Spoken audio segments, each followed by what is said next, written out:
આજે તો બપોરે આપણે લીમકાની પાર્ટી કરીશું તો આપણે સપનામાં નતું વિચાર્યું. તો શું કે મિત્રો, મોજમાં ને સવારમાં મસ્ત બાબલા જેવો તૈયાર થઈ ગયો હતો ને આજે તો હતો તમારા ભાઈનો બર્થડે.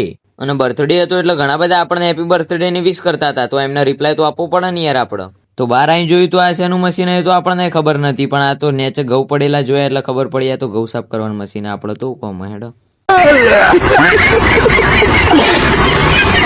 તો પછી ખાઈને આવ્યા હતા આપણે બહાર ઓટો મારવાનો. ઓટો મારતા મારતા એમ થયું કે લીમકાની 2-3 બોટલો લેતા જઈએ, તરસ લાગી જાય. એટલે ઘેર જઈને પાણી ના પી લેવાય તો લીમકાના પૈસા ખર્ચે. તો લીમકા પીને પછી આપણે બેસી જતા વ્લોગનું એડિટિંગ કરવા માટે.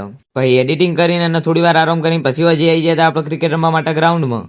તો ક્રિકેટ રમીને પછી આપણે આવી જતા ઘેર ચમકાઈ મસ્ત વસ્તુ ખાવા માટે. અને એ વસ્તુ તમને બતાવે તો તમારા મોઢામાંથી પાણી આવી જાય. જોઈ લો ખાલી રે આપણી મસ્ત વસ્તુ. તો પછી ધોઈને એના મસાલા એડ કરીને હવે આપણે ખાઈએ છીએ મસ્ત લાગે ને. બાકી અમુક લોકોના મોઢામાંથી તો પાણી આવી ગયું છે, મારા મોઢામાંથી જ આવી ગયું ને. હેડો ફટાફટ ખાઈ લઉં.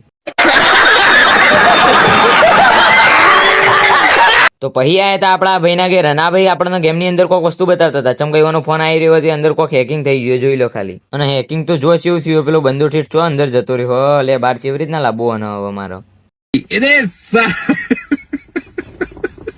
અને પછી આવી જતા અમે ખાઈને થોડી વાર બહાર હેડવા માટે.